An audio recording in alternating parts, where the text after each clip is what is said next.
Quad समूह के देशों अमेरिका, जापान, ऑस्ट्रेलिया और भारत को लेकर चीन का रुख सख्त होता जा रहा है।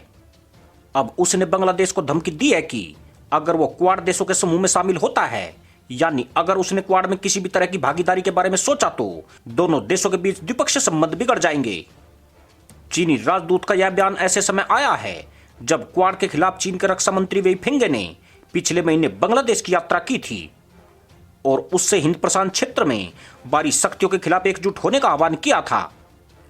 बहरहाल, ढाका में पत्रकारों को संबोधित करते हुए बांग्लादेश में चीन के राजदूत ली जिमिंग ने क्वाड से दूर रहने की चेतावनी दी है।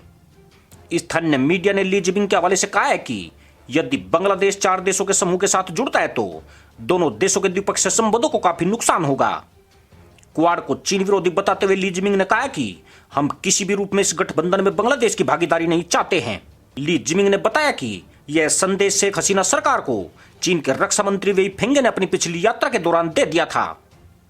असल में चीन के रक्षा मंत्री वेई फेंगे ने हिंद प्रशांत क्षेत्र में क्वाड देशों भारत, अमेरिका, जापान और ऑस्ट्रेलिया के खिलाफ अपनी लामबंदी के लिए पिछले महीने बांग्लादेश की यात्रा की थी। उस दौरान चीन ने बांग्लादेश से अपील करते हुए कहा था कि दक्षिण एशिया में दोनों देशों को मिलकर सैन्य गठबंधन स्थापित कर रही बाहरी शक्तियों को रोकना चाहिए। चीन ने अपनी लामबंदी को प्रभुत्वशाली शक्तियों को रोकने का प्रयास करार दिया था। दरअसल भारत को लेकर चीन का कड़ा रुख पिछले साल से ही देखने को मिल रहा है। क्वाड का हवाला देते हुए बांग्लादेश को बीजिंग की यह धमकी चीन की नाराजगी को जाहिर करती है। इससे जाहिर होता है कि वह हिंद प्रशांत क्षेत्र में भारत की सदस्यता वाले क्वाड की दस्तक को बर्दाश्त नहीं कर पा रहा है। हिंद प्रशांत क्षेत्र को चीन अपने प्रभाव क्षेत्र के रूप में देखता है।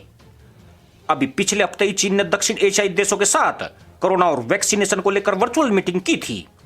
विश्लेषकों का मानना है कि अब जबकि चीनी वैक्सीन सिनोफार्मा को विश्व स्वास्थ्य संगठन से मंजूरी मिल चुकी है, तो भारत के पड़ोसी मुल्कों के लिए चीनी वैक्सीन पर स्विच करना बहुत आसान हो जाएगा। विशेषकर तब जबकि भारत निर्मित वैक्सीन कोविशील्ड अभी निर्यात के लिए उपलब्ध नहीं है। बांग्लादेश के बाद चीन के रक्षा मंत्री वेई फेंगे श्रीलंका पहुंचे थे, जहां उन्होंने राष्ट्रपति गोटबाया राजपक्षे से मुलाकात की थी। उस दौरान गोटबाया राजपक्षे के हवाले से बताया गया था कि श्रीलंका की अपनी स्वतंत्र विदेश नीति है और वो इस क्षेत्र में किसी भी बाहरी शक्ति के दबाव में आने वाला नहीं है। उन्होंने कहा था कि श्रीलंका किसी के दबाव में किसी गठबंधन में शामिल नहीं होगा। गोटबाया राजपक्षे के इस बयान को चीन के पक्ष में माना गया था। चीन क्वाड देशों अमेरिका, भारत, ऑस्ट्रेलिया और जापान की हिंद प्रशांत क्षेत्र में सक्रियता का विरोध करता रहा है। माना जा रहा है कि क्वाड देश समुद्री क्षेत्र में चीन के बढ़ते वर्चस्व के चलते अघोषित रूप से सक्रिय हुए हैं।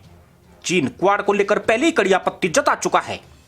चीन का कहना है कि विभिन्न देशों के बीच आदान प्रदान और सहयोग, पारस्परिक साझेदारी परस्पर विश्वास पर आधारित होनी चाहिए, न कि किसी तीसरे पक्ष को निशाना बनाने पर। बहरहाल, गौर करने वाली बात यह भी है कि बांग्लादेश की खाड़ी में फ्रांस के साथ क्वाड देशों के युद्धाभ्यास और पिछले महीने भारत के प्रधानमंत्री नरेंद्र मोदी के बांग्लादेश की यात्रा के बाद से चीन शेख हसीना की सरकार को लेकर सक्रिय हो गया है। पीएम मोदी के बाद ही चीन के रक्षा मंत्री ने बांग्लादेश की यात्रा की थी। इसी के साथ अनुमति दोस्तों, जय हिंद।